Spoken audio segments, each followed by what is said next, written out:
पीले दांत वाली बहू। रंजना कभी ब्रश नहीं करती थी। उसे कितनी बार उसके माँ बाप ने डांटा, लेकिन उसका कोई असर उस पर होता ही नहीं था, जिस कारण से उसके दांत पीले पीले हो जाते हैं। शादी के बाद। अरे बहू, वैसे तो तुझ में कोई कमी नहीं है, पर तेरे दांत इतने पीले कैसे हैं बेटा? कैसे मतलब? कोई सर्जरी थोड़ी ना कराई है। वो तो क्या नाम, मैं ब्रश नहीं करती थी तो पीले हो गए। अब क्या करूं? आप कहें तो लाल करवा लूं या फिर काले? यार ये क्या है, क्यों माँ से लड़ रही हो? लड़ रही हूँ? अरे मैं लड़ रही हूँ या ये बोल रही है कि दांत पीले हैं, पीले। अरे तपस्या थोड़ी ना की है इन्हें पीले करने के लिए। बकायदा ब्रश नहीं किया है 20 साल तक, तब जाकर। छी, कैसी बात कर रही हो? ये उस वक्त तो पीले नहीं थे जब हम लोग तुम्हें देखने आए थे। अरे तब साफ करवा लिया होगा डेंटिस्ट के पास जाकर। अब देखो कैसे पीले पीले लग रहे हैं।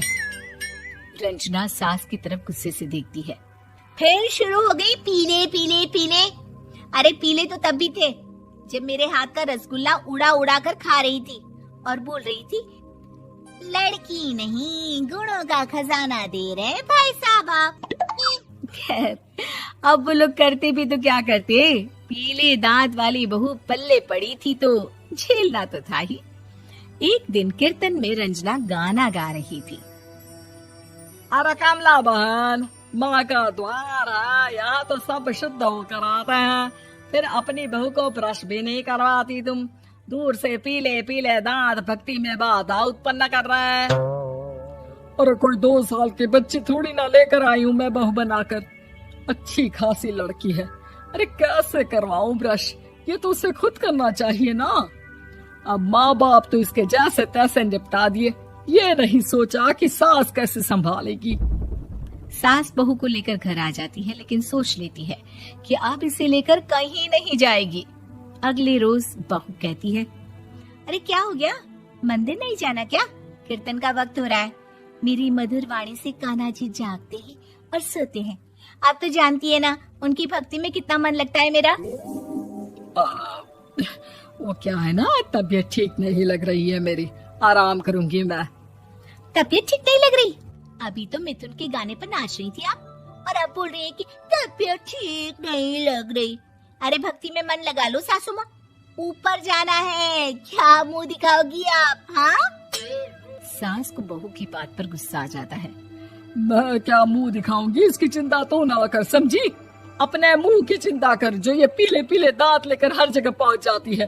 पता है लोग कितना मजाक बनाते हैं। ना जी ना, मैं नहीं जाना कहीं तेरे साथ। तो ये बात है। कोई ना, मत जाओ, मैं अपने कमरे में ही बैठकर भक्ति कर लूंगी। ऊपर वाला दांत थोड़ी ना देखता है, मन देखता है, भावना देखता है। और अरे बस बस, तू सब कुछ दिखा, बस ये सफेद चमकदार दांत ना दिखाना किसी को, है? जा यहाँ से। बहू को सास की बात का कोई फर्क नहीं पड़ता, वो तो जैसी थी वैसी ही रह जाती है। सुबह नहाकर किचन में खाना बनाना, फिर खाना खाना, कीर्तन भजन करना और सो जाना। एक दिन, माँ जी मैं सहेली के घर जा रही हूँ, शाम को लेट आऊंगी। हाँ हाँ तो जाना, मैंने कौन सा तेरी आरती करनी है घर पर बैठकर। रंजना सहेली के घर जाती है, जहाँ वो पार्टी में जाने की तैयारी कर रही होती है। अरे शिखा, कहाँ जाने की तैयारी कर रही है? मैं गलत वक्त पर आ गई क्या? अरे नहीं यार, उल्टा सही वक्त पर आई है। मैंने ये साड़ी और ज्वेलरी निकाली है यार, शाम को इनके ऑफिस की एक पार्टी में जाना है। बताना कैसा लग रहा है ये सब? नहीं यार, इस ड्रेस के साथ तो वो वाली ज्वेलरी अच्छी लगेगी। हाँ हाँ सही बोल रही है, मैंने ध्यान ही नहीं दिया। वैसे तो हमेशा से मस्त फैशन सेंस रखती है। तो बड़ा जाती होगी ना पति के साथ पार्टी में। रंजना कुछ नहीं बोलती, बस सोचती है कि यार काश ये बात सही हो जाती। पर मैं क्यों नहीं जाती पार्टी में? क्या इन लोगों की कोई पार्टी होती नहीं होगी? रंजना घर आती है और रात में पति से सवाल करती है, एक बात बताइए, आप मुझे किसी पार्टी में क्यों नहीं ले जाते? क्या आपके यहाँ ऑफिस में पार्टी नहीं होती? पति बेचारा क्या कहता कि दांत पीले हैं तुम्हारे इसलिए। अरे कोई पार्टी होती नहीं हम लोगों के ऑफिस में, तो कहाँ से लेकर जाऊं? और मार्केट, मॉल, कहीं वीकेंड घूमना, कहीं तो। अरे यार, सारे हफ्ते में एक छुट्टी मिलती है, तो सोचता हूँ कि आराम ही कर लूं। क्यों? रंजना मन मार के रह जाती है। पहले कभी सास के साथ मंदिर जाया करती थी, लेकिन वो भी सास ने ले जाना बंद कर दिया। घर बैठी बैठी रंजना बोर हो जाती है। तभी उसे आइडिया आता है और वो मायके जाने का सोचती है।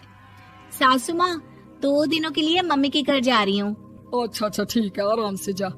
और हाँ, माँ से कुछ अच्छी आदत सीख कर आना कि कैसे शरीर के हर भाग की तरह दांतों की सफाई भी जरूरी होती है, समझी? शुरू हो गई ना आप।